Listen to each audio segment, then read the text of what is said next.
పేతురు రాసిన రెండో పత్రిక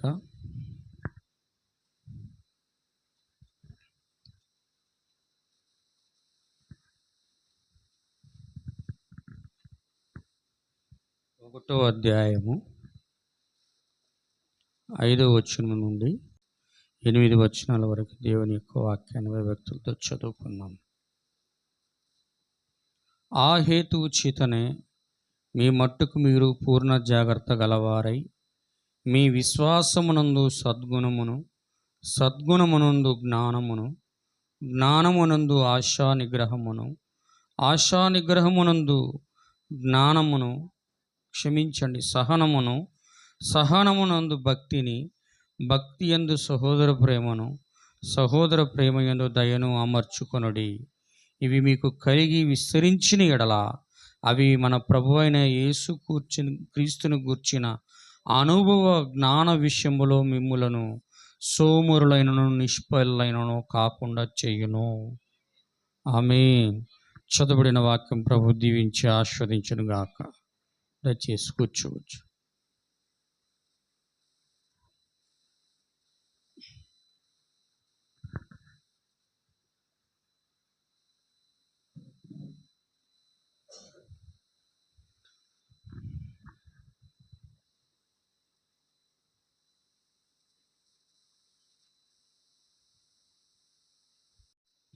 సరే, సంగముగా కూడిన పరిశుద్ధులందరూ కూడా మరొకసారి నా యొక్క వందనాలు తెలియజేస్తున్నాను. సరే, అందరూ కూడా గమనించండి. అపోస్తులైన పేతురు గారు యొక్క పత్రికను రాస్తూ దేవుని యొక్క ముద్రను పొందుకునే ఒక విధానంను గురించి ఆయన ఇక్కడ రాస్తూ ఉన్నాడు. ఆమేన్. హల్లెలూయా. అవి ఏంది అంటే, దేవుని యొక్క పరిశుద్ధాత్మను తలరాయి ప్రేమగా ఒక వ్యక్తి పొందుకునే ముందు అతడు మొదట విశ్వాసమును పొందుకుంటాడు. విశ్వాసము సద్గుణమును ఉత్పత్తి చేస్తుంది. సద్గుణము జ్ఞానమును ఉత్పత్తి చేస్తుంది. జ్ఞానము ఆశా నిగ్రహాన్ని తీసుకుని వస్తుంది. ఆశా నిగ్రహము సహనమును, సహనము దైవభక్తిని, దైవభక్తి సహోదర ప్రేమను, సహోదర ప్రేమ తర్వాత దయ అంటే దేవుని యొక్క తలరాయిగా అగాప ప్రేమగా ఆయన వచ్చి ఒక వ్యక్తిలో నివసిస్తాడు. హల్లెలూయా. దాన్ని ఏమంటున్నాడంటే, ఆయన దేవుని యొక్క ముద్రను పొందుకొను విధానం.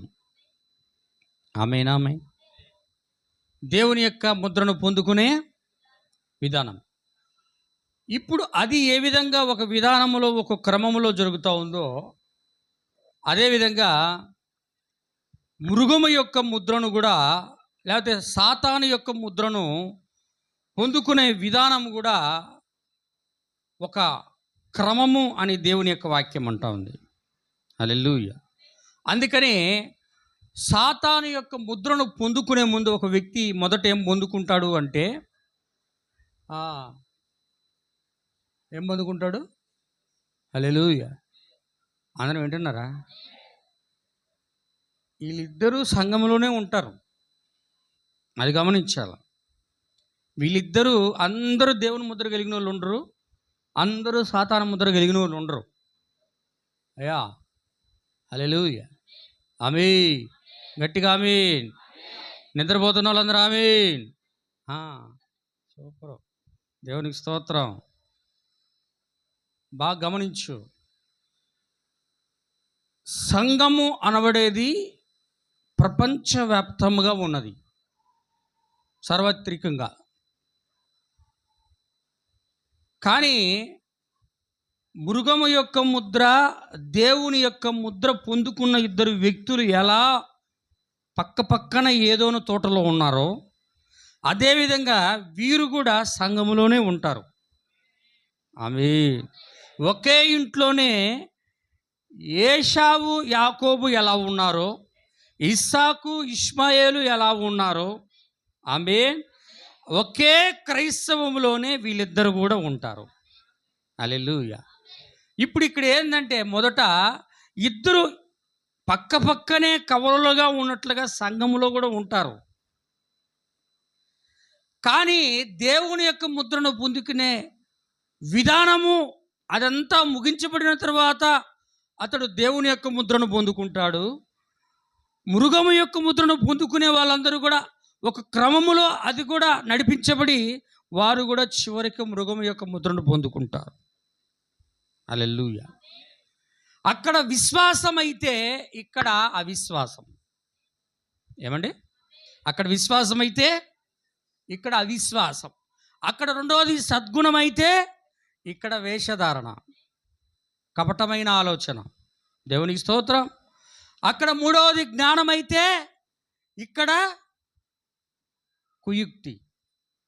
హల్లెలూయా. అక్కడ జ్ఞానం అయితే ఇక్కడ కుయుక్తి. ఇక్కడ నాలుగోది ఆశా నిగ్రహము. ఇది దేవునికి సంబంధించిన దాంట్లో. ఆమేన్, ఆమేన్. ఇప్పుడు మృగము యొక్క ముద్ర పొందుకున్న దాంట్లో అక్కడ అది మనం మూడో చూసే కుయుక్తి దేన్ని ఉత్పత్తి చేస్తూ ఉన్నదంటే ఆశా నిగ్రహానికి వ్యతిరేకమైనది ఏంది అంటే శరీర కార్యాలు. ఆశా నిగ్రహం అంటే అర్థమైంది చెప్పండి. ఆశ నిగ్రహము పదంలోనే ఉంది. ఆశ నిగ్రహము. ఆశని నిగ్రహించుకోవడం అంటే దాన్ని కంట్రోల్ చేసుకోవడం. మీకు అర్థమవుతుందా? కానీ నేను పదమును చెప్తున్నాను, కానీ అది పరిశుద్ధాత్మకి సంబంధించిన ఆశా నిగ్రహం గురించి నేను ప్రవక్త చెప్పిన కోడ్ చదివిస్తాను. అది చాలా వ్యత్యాసంగా ఉంటుంది. దేవునికి స్తోత్రం. ఆశా నిగ్రహం అంటే ఆశను నిగ్రహించుకోవడం, కంట్రోల్ చేసుకోవడం. హల్లెలూయా. ఇప్పుడు ఇక్కడ వచ్చి ఆశా నిగ్రహమునికి వ్యతిరేకమైనది ఏంటంటే శరీర కార్యాలు. ఆడ ఆశ అంటే అన్నీ కావాలా, ఇక్కడ హల్లెలూయా. ఇక్కడ ఆశా నిగ్రహానికి వ్యతిరేకమైన కార్యం ఏంటంటే శరీర సంబంధమైన కార్యములతో నింపబడి ఉండుట. ఆమేన్. దేవునికి స్తోత్రం. దాన్ని నేను ఒకటి చదువుతాను చూడండి. ప్రవక్త అంటాడు, క్షమించండి, ఇంగ్లీష్ బైబిల్లో ఈ విధంగా రాయబడి ఉంటుంది. ఏమంటుంది? ఏమంటారు? ఆశా నిగ్రహానికి వ్యతిరేకమైన పదాన్ని దాన్ని మాట్లాడుతూ సెన్సువాలిటీ. వింటున్నారా? హల్లెలూయా. సెన్సువాలిటీ అని అనేక పర్యాయ పదాలతో దాన్ని పిలుస్తారు.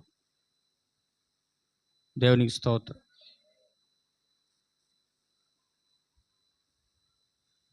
ఈ పర్యాయ పదాల్లో పిలిచేటప్పుడు దాన్ని సంబంధించినట్టు వాటన్నిటిని కూడా పత్రికల్లో పౌలు గారు మాట్లాడుతూ ఆ శరీర సంబంధమైన స్వభావాలను గురించి రోమిల్ రాసిన పత్రికలో ఆయన ఒక మాట మాట్లాడాడు. గమనించండి. రోమిల్ రాసిన పత్రిక నేను మీకు కొద్దిగా ఉపాద్ఘాతంగా చెప్తాను, మిగతాదంతా ప్రభుచితం అయితే ఇంకోసారి చూద్దాం. 8వ అధ్యాయము 1 నుండి చిన్నగా చదవండి. అంటే చిన్నగా చదవండి అంటే స్లోగా కాదు, నిదానంగా చదవండి. దేవునికి స్తోత్రం. చదవండి అయ్యా. కాబట్టి ఇప్పుడు దేవునికి స్తోత్రం. ఇప్పుడు క్రీస్తు యేసునందున్న వారికి ఏ శిక్షా విధి లేదు. అంటే ప్రభు అయిన యేసుక్రీస్తు వారు ఒకరి పాపము నిమిత్తము చంపబడి ఆయన సిలువ వేయబడి తిరిగి పునరుద్ధానుడై పరలోకమునకు వారి నిమిత్తము రక్తమును తీసుకొని పైకి వెళ్ళినప్పుడు వారి నిమిత్తం ఆయన అక్కడ ప్రధాన యాజకుడుగా విజ్ఞాపన చేస్తున్నప్పుడు ఆయన ఎవరైతే భూమి మీద ఆయన అంగీకరించి ఆయన మమ్మల్ని బాప్తిసం తీసుకొని ఆయన కొరకే జీవిస్తూ ఆయన కొరకే లోకములో ఉన్నారో వారి నిమిత్తం ఆయన మాట్లాడుతూ ఉన్నాడు. హల్లెలూయా. ఇప్పుడైతే క్రీస్తు యేసునందు ఉన్న వారికి ఏ శిక్షా విధి లేదు. అంటే ఇక జడ్జిమెంట్ అనేది లేదు, వాళ్ళకి తీర్పు అనేది లేదు, శిక్ష అనేది లేదు. హల్లెలూయా. ఏ శిక్షా విధి లేదు.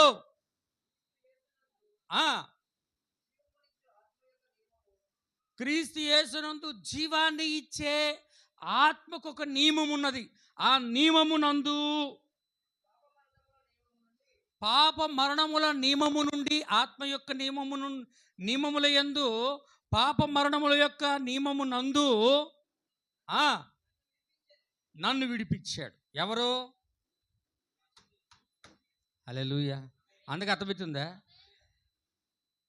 ఆత్మ సంబంధమైన నియమము కలిగి ఉన్నప్పుడు ప్రభువైన యేసుక్రీస్తు వారు శరీర సంబంధమైన పాప మరణముల నియమము నుండి నన్ను విడి. పాప మరణముల నియమం అంటే, పాప మరణముల నియమం ఏంది? ఎక్కడ ఉంటుంది?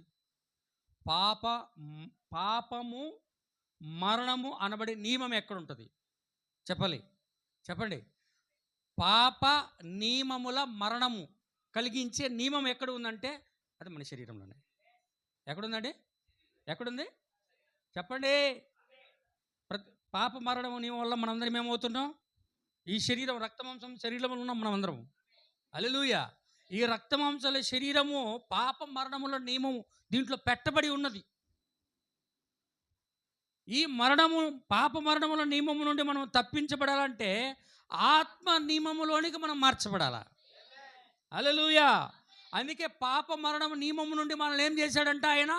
క్రీస్తు యేసునందు ఉన్న వారిని ఏం చేశాడు ఆయన ఆత్మ యొక్క నియమముగా మార్చాడు. అందుకే పునరుద్ధానం జరుగుతుంది. హల్లెలూయా. అందుకే చదవండి. ఆయన ఎలా దాన్ని విడిపించాడో చెప్తున్నాడు పౌలు గారు.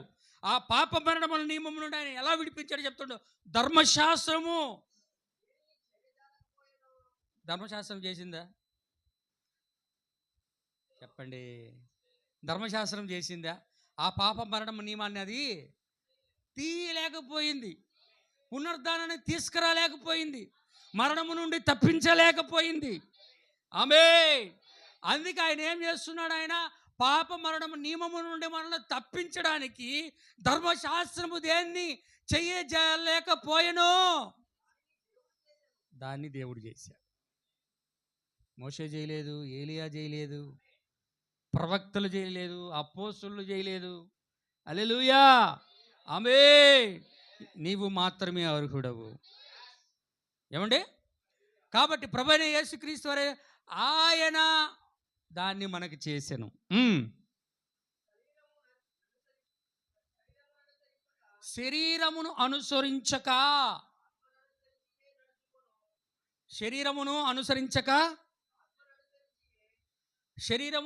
ఇప్పుడు శరీరకారుల గురించి మనం మాట్లాడుతున్నాం కదా, దాని గురించి మాట్లాడుతుంది ఇక్కడ.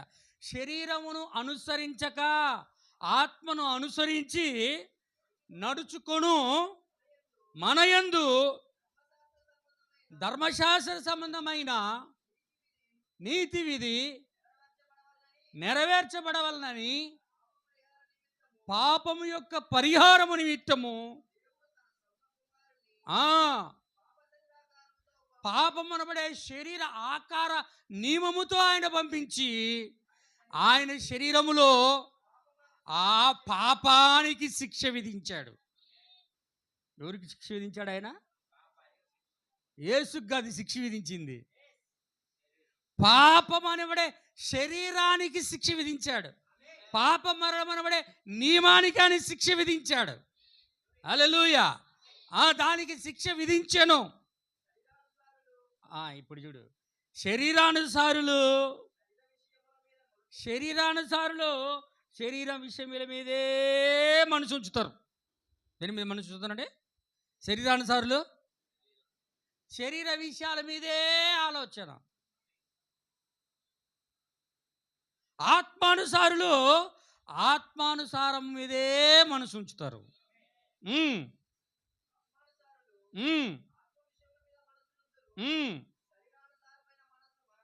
శరీరానుసారమైన మనసు ఏంటి సార్?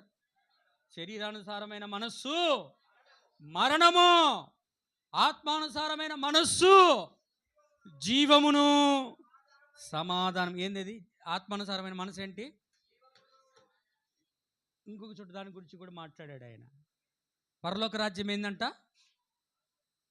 పరలోక రాజ్యం ఏందంట? చెప్పండి. హల్లెలూయా. ఇక్కడ మనం ఏం చేద్దాం? ఆత్మానుసారమైన మనసు జీవమును సమాధానమై ఉన్నది. ఇంకొక చోట ఏమంటాడంటే దేవుని రాజ్యము మాటలు కాదు కానీ దేవుని యొక్క పరిశుద్ధాత్మయు ఆనందమునై ఉన్నది. హల్లెలూయా. ఇక్కడ పౌలు గారు ఏమంటాడు? శరీర సంబంధమైన మనసు గురించి మాట్లాడుతున్నాడు, ఆత్మ సంబంధమైనటువంటి మనసు గురించి మాట్లాడుతున్నాడు. శరీర మరణ నియమమును గురించి మాట్లాడుతున్నాడు, ఆత్మ సంబంధమైన నియమమును గురించి కూడా ఆయన మాట్లాడుతున్నాడు. హల్లెలూయా. అంటే మీరు ఇక్కడ గమనించాలంటే ఈ రెండు రోమీల సంఘములో ఉండడం పౌలు గారు చూస్తున్నాడు. శరీరానుసారంగా నడుచుకునే మనుషులు కనపడతా ఉన్నారు, ఆత్మానుసారంగా నడుచుకునే మనుషులు కనపడతా ఉన్నారు. ఆమేన్. హల్లెలూయా. అందుకే శరీరానుసారమైన మనస్సు మరణము, ఆత్మానుసారమైన మనస్సు జీవమును సమాధానమునై ఉన్నది. హల్లెలూయా. దేవునికి స్తోత్ర. అందుకే శరీర కార్యములు స్పష్టములై ఉన్నవి.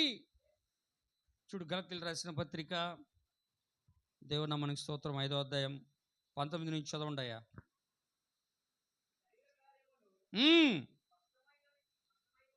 శరీర కార్యాలు స్పష్టమై ఉన్నవి. మనం దేని గురించి చూస్తున్నాం? ఆశా నిగ్రహం అంటే దానికి వ్యతిరేకమైనది ఏంది? శరీర కార్యాలు. శరీర ప్రకారము ఎక్కువగా జీవించడం, సంఘములో ఉండే శరీరానుసారంగా నడుచుకోనడం. అందుకే శరీర కార్యములు స్పష్టములై ఉన్నవి. ఏంటి శరీర కార్యాలు అంటే? జారత్వము, అపవిత్రత, కాముకత్వము, విగ్రహారాధన, వ్యభిచారము, అభిచారము, ద్వేషాలు, కలహాలు, మత్సరములు, క్రోధములు, కక్షలు, భేదములు, అసూయలు, హల్లెలూయా, అల్లరితో కూడిన ఆటపాటలన్నీ మొదలగునవి. ఎక్కడ దాకా చదివారండి? 25 దాకా చదువు సార్. చదువు.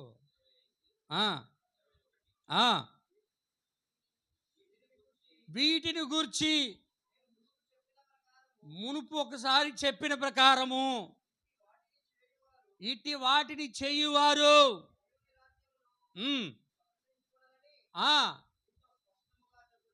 వింటున్నారా? హల్లెలూయా, హల్లెలూయా. ఇప్పుడు వీటిని చేసేవాళ్ళు ఏమవుతారట? సంఘంలో ఉన్నా కూడా దేవుని రాజ్యానికి మాత్రం వెళ్ళారంట. ఎందుకు? కారణం ఏంటి అంటే శరీరానుసారమైన మనస్సు మరణం కాబట్టి. హల్లెలూయా. అంటే వాళ్ళు నడిపించబడుతున్నది దేని చేత అంటే సాతాను యొక్క ఆత్మ చేత దేవుని యొక్క ఆత్మ చేతగా నడిపించబడితే దేవుడు మనకేమి ఇస్తా ఉన్నాడు? ఇక్కడ విశ్వాసాన్ని ఇస్తా ఉన్నాడు, సద్గుణముని ఇస్తా ఉన్నాడు, జ్ఞానముని ఇస్తా ఉన్నాడు, ఆశా నిగ్రహాన్ని ఇస్తా ఉన్నాడు. హల్లెలూయా, హల్లెలూయా. కానీ అవిశ్వాసం ఎప్పుడైతే వస్తున్నదో అవిశ్వాసం ఆ యొక్క వ్యక్తికి ఏమో ఉత్పత్తి చేస్తూ ఉందంటే వేషధారణ ఉత్పత్తి చేస్తూ ఉంది. వేషధారణ ఏం ఉత్పత్తి చేస్తూ ఉన్నదంటే ఆ యొక్క మనుషుడికి కుయుక్తిని ఉత్పత్తి చేస్తూ ఉంది. కుయుక్తి ఏం ఉత్పత్తి చేస్తూ ఉన్నదంటే శరీర సంబంధమైన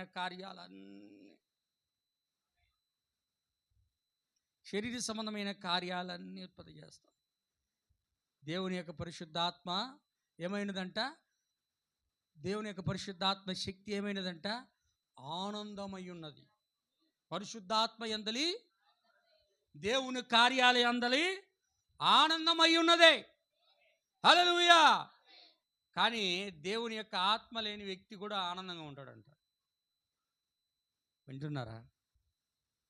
దేంట్లో ఆనందంగా ఉంటాడంటే శరీర సంబంధమైన కార్యాల్లో ఆనందం. వ్యభిచారం చేస్తుంటే ఆయనకు ఆనందం.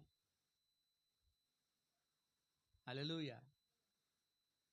కక్షలు ఆనందం, ద్వేషాలు ఆనందం, క్రోధాలు ఆనందం, మత్తతులు ఆనందం, అభిచారం ఆనందం, అల్లరితో కూడిన ఆటపాట్లు ఆనందం.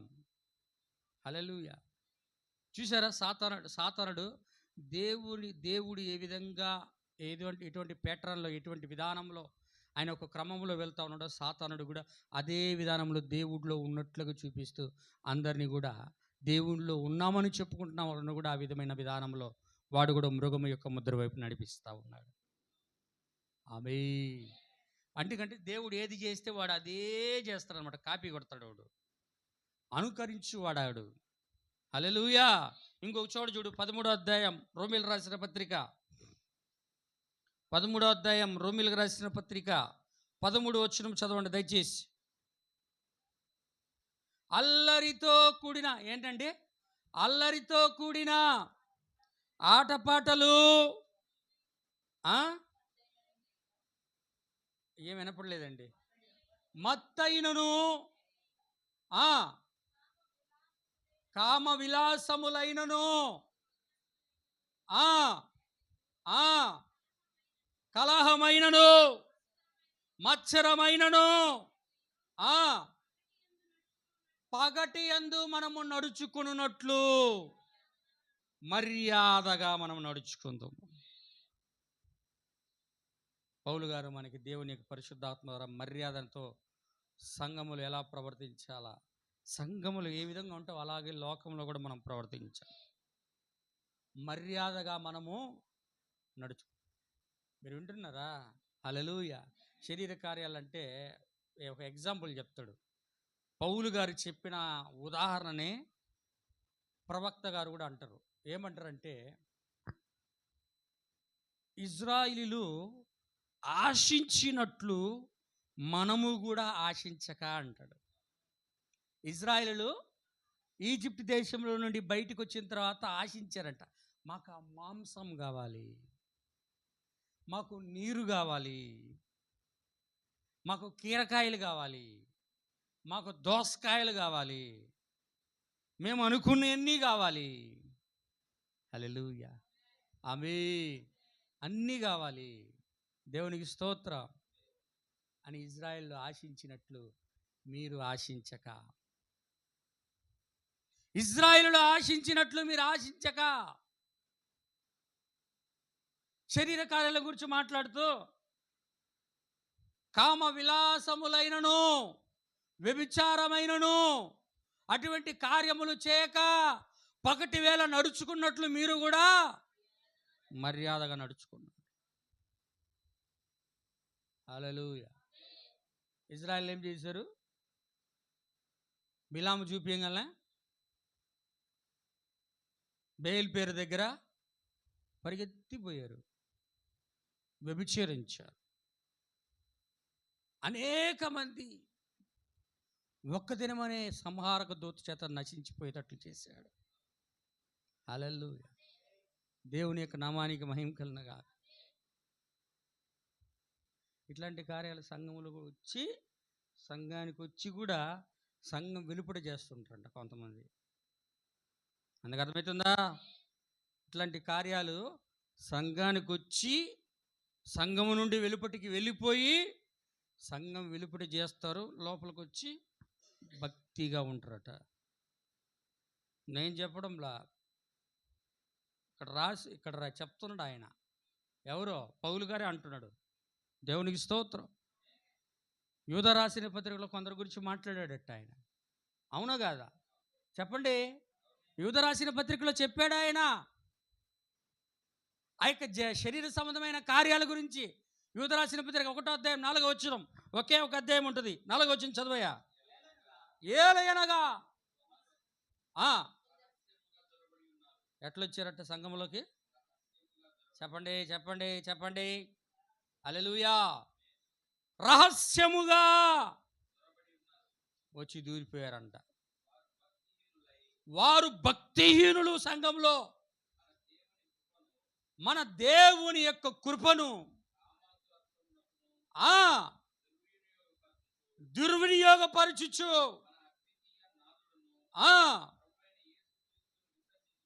హల్లెలూయా, ఈ తీర్పు పొందుటకు వారు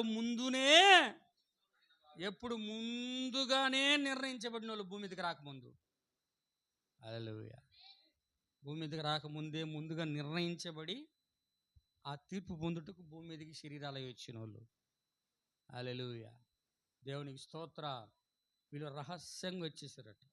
వచ్చే సంఘంలో కూడా ఏలీ కుమారులు చేసినట్లుగా చేస్తూ ఉంటారు. ఏలీ కుమారులు చేశారా సంఘంలో? చెప్పండి, చేశారా? ఏలీ కుమారులు చేశారా? పాస్టర్ గారి కుమారులే చేశారు. సమూయేలు కుమారులు చేశారా? సమూయేలు కుమారులు కూడా చేశారు. దేవునికి స్తోత్రం. హల్లెలూయా. అట్లాగే సంఘంలో కూడా జరుగుతాయి. కానీ విశ్వాసుల్లాగా ఉంటారు.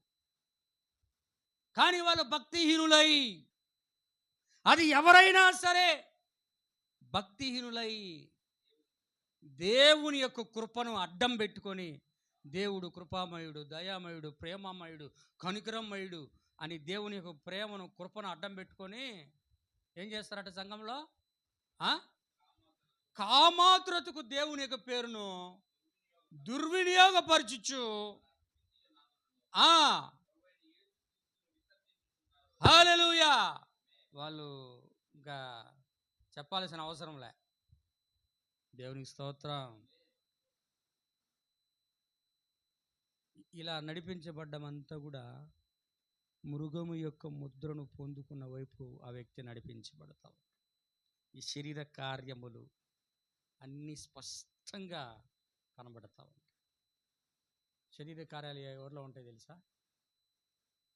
ప్రవక్తుడు, ఈ లోకములో ఉన్నదైనను శరీరాశయు, నేత్రాశయు, జీవపు డంబము, ఇవి ఏవి కూడా తండ్రి నుండి పుట్టినవి కావు. హల్లెలూయా. ఇవి ఏవి తండ్రి నుండి, దేవుడి నుండి పుట్టినవి. అంటే దేవుడి నుండి పుట్టలేదంటే ఇంకొకరి నుండి పుట్టాయి అని అర్థం. సాతాను నుండి పుట్టాయి. హల్లెలూయా, దేవునికి స్తోత్రం. కాబట్టి చివరిగా కంక్లూజన్ నేను చెప్పేది ఏంటంటే, ఇక్కడ నా ప్రేమైన సోదరి సోదరులారా, ఆశా నిగ్రహము అనేదానికి విరోధమైనది ఏంది అంటే శరీర కార్యాలు. శరీర కార్యాలు క్రీస్తులో బాప్తిసం పొందుకొని అతడు దేవుని ఆత్మచేత నడిపించబడి విశ్వాసం వైపు కొనసాగుతూ దేవుని ముద్ర వైపు నడిపించబడుతున్న వ్యక్తి శరీర కార్యాలన్నీ కూడా సిలువ వేసేసి ఉంటాడు, చంపేసుకొని ఉంటాడు, సిలువ వేసుకొని ఉంటాడు.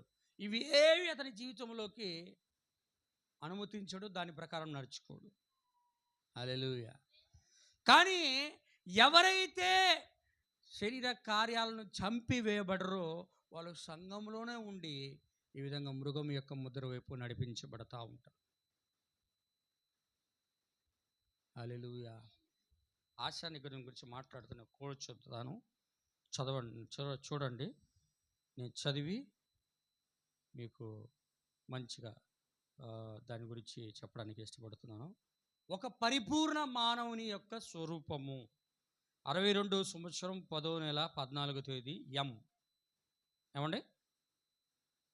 62 సంవత్సరము 10వ నెల 62 days 10-14 ఎం అనే మెసేజ్లు అంటున్నాడు ఆయన.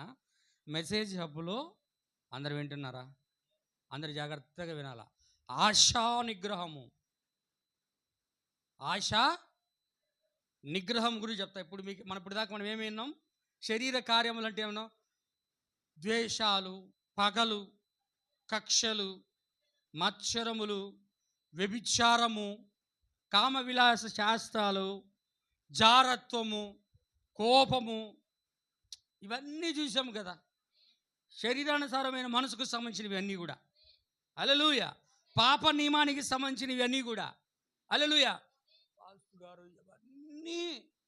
ఇవన్నీ నాకు లేవు అని మీరు అనొచ్చు, మంచిదే, సంతోషం, ప్రభు మిమ్మల్ని దీవించుగాక. దేవుడంట ఒక ఎగ్జాంపుల్ చెప్తాడు.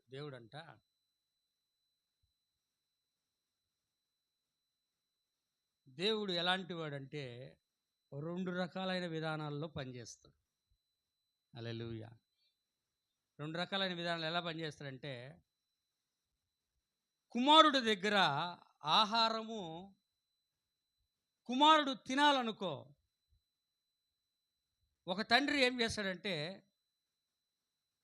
కుమారుడు ఆహారం తినడానికి, హల్లెలూయా అని వింటున్నారా, తినాలంటే ఏం చేస్తాడంటే, రేయ్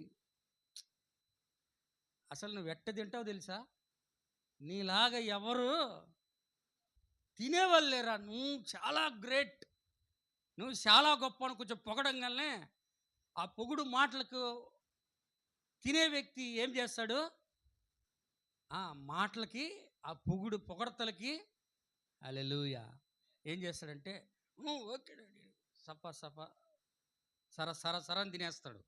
అవును కదా. కానీ కొన్నిసార్లు ఆ విధానం పనిచేయదు. వింటున్నారా? కొన్నిసార్లు ఆ విధానము, ఇంకొక విధానం ఏంటంటే కొట్టడమే. అవునా కదా. ఇంకొక విధానం కొట్టడము, ఇంకొక విధానము పొగడము. దేవునికి స్తోత్రం, హల్లెలూయా. అట్లాగే దేవుడు కూడా ఒకసారి తన కుమారుడి గెలవడానికి అనుమతించాడు. దేవుడి మీద ఎవరైనా గెలవగలరా చెప్పండి? దేవుణ్ణి ఎవరైనా గెలవగలరా? దేవుణ్ణి ఎవరు గెలవలేరు. దేవుడి మీద ఎవరు కూడా విజయం పొందుకోలేరు. ఎన్నడూ కూడా దేవుణ్ణి గెలిచి నేను గెలిచాను అని చెప్పగలిగేవాడు ఎవరు కూడా లేడు. హల్లెలూయా. కానీ ఒకడికి మాత్రం దేవుడు అనుమతి ఇచ్చాడు బైబిల్. అవునా కదా. రెబెక్క వాగు దగ్గర దేవుడితో పోరాడి దేవుడు అనుకుంటే యాకోబు ఎంత? చెప్పండి సార్, చెప్పండి. హల్లెలూయా. దేవుడు అనుకుంటే యాకోబు ఎంత అంటే ఎందుకు పనికిరాడు యాకోబు? ఒక సృష్టికర్తతో గెలిచి నిలబడగలడా యాకోబు ఏమన్నా? ఆమేన్. కానీ దేవుడు యాకోబుతో, దేవుడు యాకోబు ఇద్దరు రాత్రి మొదలుకొని ఉదయకాలం వరకు పొట్లాడుకుంటూనే ఉన్నారంట. కొట్లాడుకొని దేవుడే ఓడిపోయాడంటే. దేవుడితో పోరాడి గెలిచిన వాడు యాకోబు. నీ పేరు ఇక మీద యాకోబు కాదు, ఇజ్రాయేలే అని దేవుడు పెట్టాడు పేరు. కానీ యాక్చువల్గా యాకోబు గెలవలేడు. కానీ దేవుడే ఇజ్రాయేలుగా మార్చడానికి దేవుడే ఓడిపోయినట్టు ఒప్పుకున్నాడు అక్కడ. హల్లెలూయా. అట్లా కొన్ని విధాల్లో దేవుడు మనతో కూడా పనిచేస్తాడు. ఆమేన్. దేవుని నామానికి మహిమ కలుగును గాక.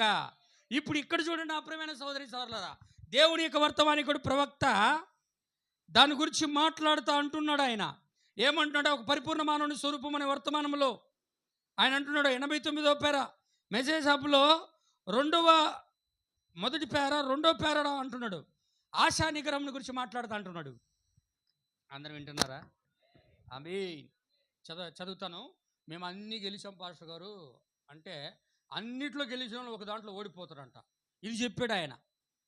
ఇది చేస్తున్నావా అప్పుడే నువ్వు గెలిచినట్టు అంటున్నాడు. ఇది చేస్తున్నావా అప్పుడే నువ్వు గెలిచిన. అవన్నీ గెలిస్తే ఓకే, మరి ఇది చేస్తున్నావా అన్నాడు. ఏదని చూసి అంటున్నాడు చూడండి, ఆశా నిగ్రహమునకు భావము. దేనికి భావం? హల్లెలూయా.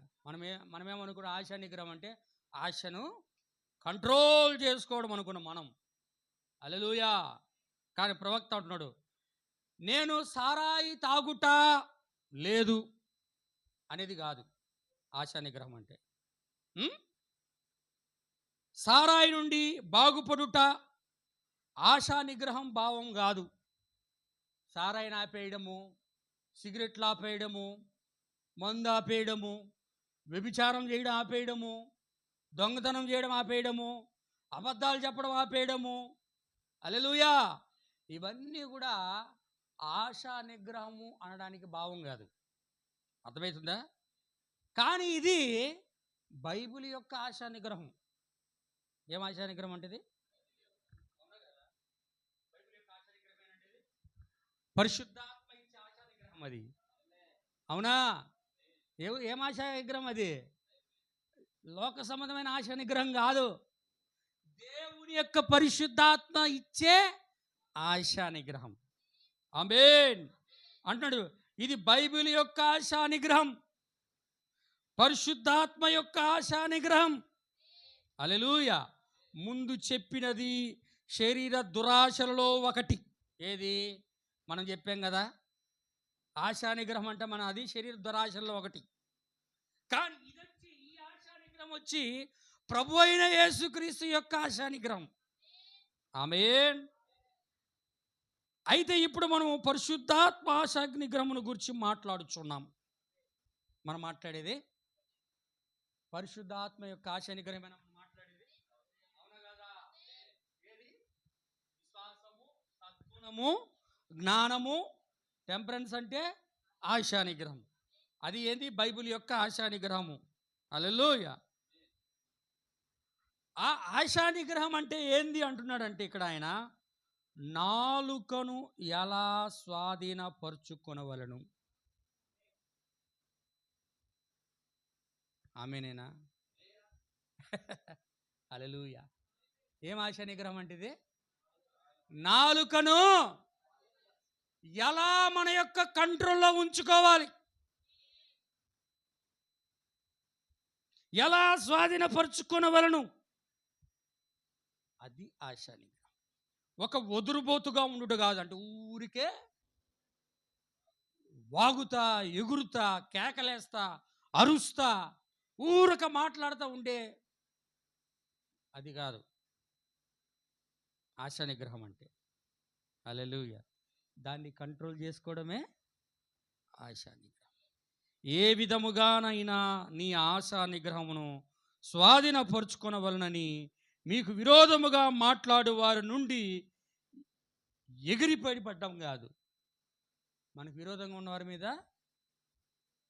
ఎగిరిగిరి పడ్డం కాదు. ఎగిరి పడకుండా ఏం చేయాలంటే కింద అంటుండే చూడు, బాలుడా, మనలో అనేకులు ప్రారంభించుటకు ముందు పడిపోతున్నారు. మనం అలా పడిపోవటం లేదా? అయితే ఎందుకు దేవుడు తన సంఘమందుండి ఆయన మొదట చేయుచుండినట్లు మహత్కార్యంలో సూచనలు చేయటం లేదని మనం ఆశ్చర్యపడవలసి ఉన్నది. మొదట్లో చేసినట్లు ఇప్పుడు ఎందుకు చేయడం లేదు అంటే దానికి కారణం కూడా నాలుకంట, ఆశా నిగ్రహం అంట. మహత్కారాలు జరగకపోవడానికి గల కారణం సంఘంలో హల్లెలూయా, హల్లెలూయా, ఏందంట? ఆశా నిగ్రహం. చూడండి, అవునండి, ఈ కార్యాలను చేర్చుకోనండి, దానితో ఆశా నిగ్రహమును చేర్చుకోనండి. ఆశా నిగ్రహమై మీకు ఒక ఉదాహరణ చెప్తున్నాడు, మనకు ఒక ఉదాహరణ. అదేంటంటే, ఉగ్రత చూపబడినప్పుడు ఎవరైనా మన మీద కోపంగా కేకలేసి అరిసరిసి మాట్లాడితే ఏ విధముగానో నీవు దయతో మాట్లాడవలసి ఉన్నది. మన మీద కోపంగా మాట్లాడితే మనం ఏం చేయాలా? మనం కూడా గట్టిగా కేకలేసి మాట్లాడాలా. అప్పుడు అది ఆశా నిగ్రహం కాదు. వింటున్నారా? మన మీద ఒకడు బాగా ఫైర్ అయిపోయి కేకలేసి అరుస్తా గొంతు పెద్దగా తెరిచి కళ్ళు ఎర్ర చేసి మాట్లాడితే మనమే ఎలా మాట్లాడాలంట? దయగా మాట్లాడవలసి ఉంది, ప్రేమగా మాట్లాడవలసి ఉన్నది, దయతో మాట్లాడవలసి ఉన్నది. కొందరు ఇలా మీరు పరిశుద్ధతతో పూర్లు గుంపుగా ఉన్నారని చెప్పినప్పుడు నీ షర్టు చేతులు పైకి మడచి పైకి ఎగురుట కాదు, రారా చూసుకుందాం అని షర్టు పైకి ఎగరేసి షర్టు పైన కాలరు మెడల పైనది పైకి ఎత్తి హల్లెలూయా. కొంతమంది హల్లెలూయా పేరు చెప్పి కూడా గొడవలకు పోయేవాళ్ళు ఉన్నారు. అవునయ్యో, ఆమెన్ పేర్లు చెప్పి కూడా గొడవలకు పోయేవాళ్ళు ఉన్నారు. మరి ఈ కాలంలో యుద్ధానికి పోయేటప్పుడు కూడా, ఒకరి మీద గొడవలకు పోయేటప్పుడు ప్రార్థన చేసుకొని పోయేవాళ్ళు కూడా ఉన్నారు. అడిగితే దావీదు ప్రార్థన చేసుకుని యుద్ధానికి పోయినాడు చూడు అని చెప్పే గొప్పోళ్ళు లేకపోలేదు క్రైస్తవంలో. హల్లెలూయా. కానీ ఇక్కడ ఏమంటాడంటే చేతులు పైకి మడిచి పైకి ఎగురుట కాదు, అది కాదు, అయితే దైవ ప్రేమతో మాట్లాడము. ఏ ప్రేమతో మాట్లాడాలి సార్? దైవ ప్రేమతో మాట్లాడము.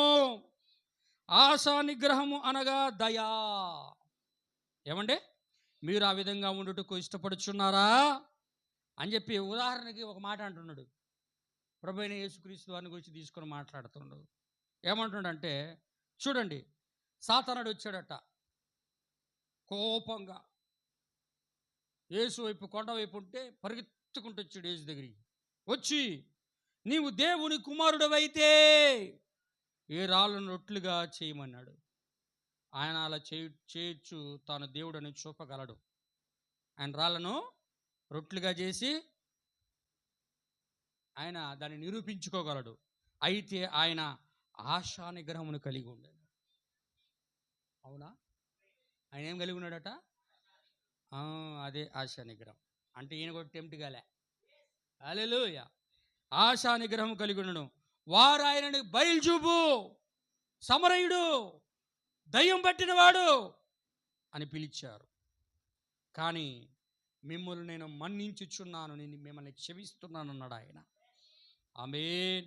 వారు ఆయన చేతులు నిండుగా ఆయన గడ్డమును చేతులతోటి సిలువ వేసే ముందు ఆ యొక్క హేరోదు యొక్క మందిరములో ఉన్నప్పుడు ఆయన ముఖమును గడ్డమును పట్టి పీకి, ఆయన కళ్ళు మూసి పీకి ముఖం మీద ఊసి ఆయన నడెప్ మీద గుద్ది ఆయన్ని ఏమంటున్నారు? ఉమ్మి వేసి ఎవరో చెప్పు అని ప్రవచించమన్నారు. హల్లెలూయా. అప్పుడు యేసుప్రభువు వారు, తండ్రి వీరేమి చేయుచున్నారో వీరు ఎరుగును గనుక వీరిని క్షమించమని చెప్పాను. ఆమేన్. హల్లెలూయా. అంటే మనకేమర్థం? ఆశా నిగ్రహం అంటే మనము మన శరీరమును నాలుగుతో సహా సమస్తమును కూడా కంట్రోల్లో ఉంచుకోవడం. దేవుని గురించి మన దగ్గరకు వచ్చి అడిగినప్పుడు మనం వాక్యం సమాధానం చెప్తుంటే వాళ్ళు దానికి బూతులు తిట్టినా, చెడ్డ మాటలు పలికినా, ఇష్టానుసారంగా ప్రవర్తించిన, ఒకవేళ కొట్టినా, ముఖం మీద ఊసినా, ఏదైనా చేసినా కూడా మనం ఏం చేయాలంటే వీళ్ళు ఏం చేస్తున్నవి తెలియదు కాబట్టి ప్రభు వాళ్ళని క్షమించి. స్టెఫన్ రాళ్ళతో కొడుతుంటే స్టెఫన్ ఏమన్నాడు? ప్రభు వీరు ఏం చేయించున్నారు, వీరు ఎరుగురు కనుక క్షమించి. దాన్ని అంటున్నాడు దేవుడు వర్తమానికుడు ద్వారా. అదే ఆశా నిగ్రహం. ఎవరైనా మాట్లాడటానికి వాళ్ళు ఒకటి మాట్లాడగల మనం 10 మాట్లాడినాం అనుకో, అది ఆశా నిగ్రహం కాదు. ప్రవక్త అన్నాడు ఒక మెసేజ్, ది అటోన్మెంట్ అనే మెసేజ్లో శత్రువు యొక్క గవిని స్వాధీనపరుచుకున్న వర్తమానంలో కూడా అనుకుంటా ప్రభు అయిన యేసుక్రీస్తు వారు కానీ అలా ఆశా నిగ్రహాన్ని సిలువకు ముందు కలిగి ఉండకపోతే మనం ఈరోజు ప్రభువును పొందుకొని ఉండము. మనకు రక్షణ మనకు వచ్చి ఉండదు. హల్లెలూయా. ఆమేన్. అందుకు అర్థమవుతుందా? మీరు చాలా జాగ్రత్తగా ఉండండి. మనం ఎన్ని గొప్ప గొప్ప వాక్యములు మెసేజ్లు వినడము గొప్ప విషయం కాదు. ఈ యొక్క పరిపూర్ణ మానవుని స్వరూపంలోనే మనకి నిత్య జీవం ఆధారపడదు. ఏది విన్నా చివరికి ఈ విధంగా తయారైతేనే దేవుడు రాజ్యంలోకి వెళ్తాం. ఆ వాక్యం అంతా ఏమిటంటే జ్ఞానాన్ని ఇస్తుంది మనకి.